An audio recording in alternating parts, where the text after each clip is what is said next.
E aí, para metabolismo ósseo, né, eu escolhi para vocês, na verdade, um tema que pode cair na parte de endopédia também.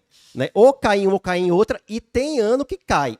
Uma questão em metabolismo ósseo, uma em endopédia. E ano passado surpreendeu todo mundo porque caiu na aberta, um tema que difícil. não é nada fácil. Tá? Então, nós temos aqui essa questão do ano passado, uma criança de 3 anos é trazida pela mãe para avaliação por baixa estatura. Mãe relata 3 fraturas prévias, todas por queda de própria altura.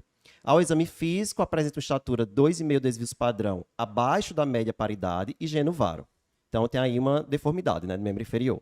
Exames laboratoriais tem um cálcio de 8,9 normal, uma 25-hidrox, vitamina D de 31 e um fósforo baixo de 1,9. Chama bastante atenção esse fósforo. Com relação ao provável diagnóstico, assinala a alternativa correta. A sua principal forma hereditária é autossômica recessiva. Mutações ativadoras no gene FEX são a principal causa dessa doença em sua forma hereditária. O burosumab é uma medicação recentemente aprovada para uma das suas formas hereditárias. E o FGF23 pode estar aumentado nessa condição, promovendo o aumento da perda intestinal de fosfato. Tá? Então, veja, a gente tem uma criança aqui que tem deformidade óssea, né? Ele tem um genovaro, fratura por fragilidade e baixa estatura. Quando você tem essa conjunção, né, esse quadro clínico aqui, numa criança, as principais hipóteses diagnósticas vão ser raquitismo ou osteogênese imperfeita, que inclusive a osteogênese imperfeita é outra coisa que até eles gostam bastante de colocar na prova. Como é que você vai diferenciar? Uma dica é olhar o laboratório. A gente vai ter um laboratório muito rico no raquitismo alterado e na osteogênese imperfeita esse laboratório ele é normal. Certo? Então, aqui nessa criança, nesse caso, a gente já vê que a osteogênese imperfeita não deve ser, porque tinha uma hipofosfatemia. Né? Então, é um quadro clínico que poderia ser, sim, de osteogênese imperfeita, mas não seria compatível com o laboratório. E aí, quando a gente está diante, então, de um caso de raquitismo com laboratório alterado, a gente tem que saber diferenciar os tipos. A gente sabe que tem o hipofosfatêmico e tem o dependente de vitamina D. Tem outros também, mas assim, falar agora, basta esses dois. E aí, claro, tem a forma hipofosfatêmica. O que é que a nossa criança, do caso, tinha? Uma hipofosfatemia, é o que chamava a atenção. Né? Então, ela provavelmente tem um raquitismo hipofosfatêmico. Qual é a causa mais comum de raquitismo hipofosfatêmico? O raquitismo hipofosfatêmico ligado ao X. Certo? Esta é a forma mais comum. Tem a autossômico dominante, tem a autossômica recessiva, mas a mais comum é a ligada ao X. Certo? O que é que acontece? Por que é que ocorre esse raquitismo? Nessa doença genética, a gente vai ter um excesso de FGF23. E a gente tem que lembrar, na fisiologia, que esse FGF23 ele é produzido pelo osteócito e ele vai agir nos rins. E lá nos rins, ele vai ter duas funções principais. A primeira função, o primeiro alvo, é aí nesse transportador de fósforo, que vai reabsorver o fósforo do túbulo renal.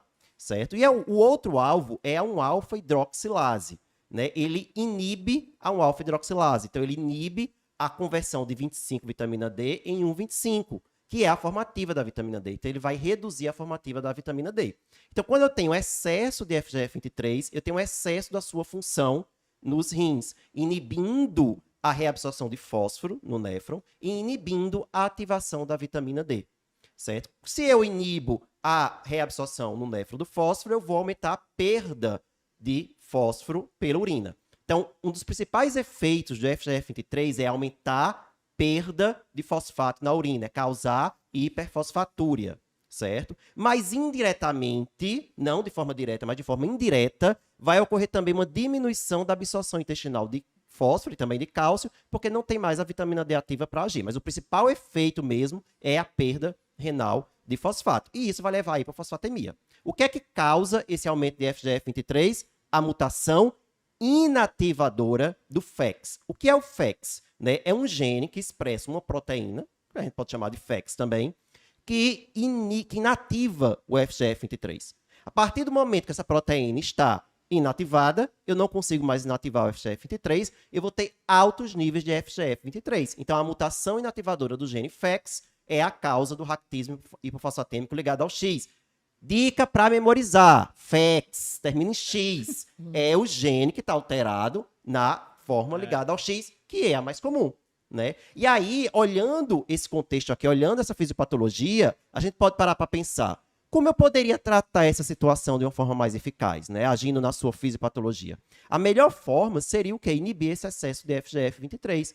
E assim, nos últimos anos, a gente teve a liberação de uma medicação chamada Burosumab, que é um anticorpo monoclonal contra o FGF23, que é a droga mais nova que a gente tem para tratar esta condição específica, né? Ela não está liberada para as outras formas genéticas de raquitismo. Por quê? Porque são mais raras. Então é mais difícil ter estudo com as formas mais raras, né? A gente tem estudo com a forma ligada ao X. Então por isso que ela está, das formas genéticas, ela só está liberada para ligada ao X. Então quando a gente volta na questão, pede a correta, né? A letra A diz, a sua principal forma é autossômica recessiva? Não, já falei, ligada ao X. Mutações ativadoras do gene FEX? Não, mutação inativadora, porque aí, como o FEX degrada o FGF23, ele não vai ter mais FEX para degradar e vai ter excesso de FGF23.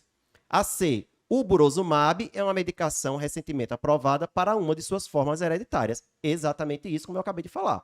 A D está errada porque o efeito direto do FGF23 é aumentar a perda renal de fosfato. Isso aqui é aquela história que você está lendo rápido. Você pode até saber, a FGF23 aumenta a perda renal de fosfato. Você lendo rápido, nem lê o intestinal aí no meio. Então tem que ter cuidado, certo? O Burosumab ficou uma dica, depois, inclusive, da prova, acho que foi até depois dessa prova, da data da prova, foi aprovado também para osteomalácia oncogênica, ou osteomalácia induzida por tumor. Então, atualmente, a gente tem 2 indicações formais para o Burosumab. O raquitismo ligado ao X e a osteomalácia induzida por tumor. Bem, espero que você tenha gostado desse formato de vídeo mais curtinho. Se você gostou e quiser ver outros vídeos como esse, clica aqui nesse vídeo. Tem um formato parecido, o pessoal gostou bastante. E se você quiser conhecer, quiser assistir ao vídeo que deu origem a esse corte, né? Esse vídeo ele foi retirado de um outro maior, de um outro completo. Clica aqui à esquerda que você poderá conferir o nosso conteúdo completo.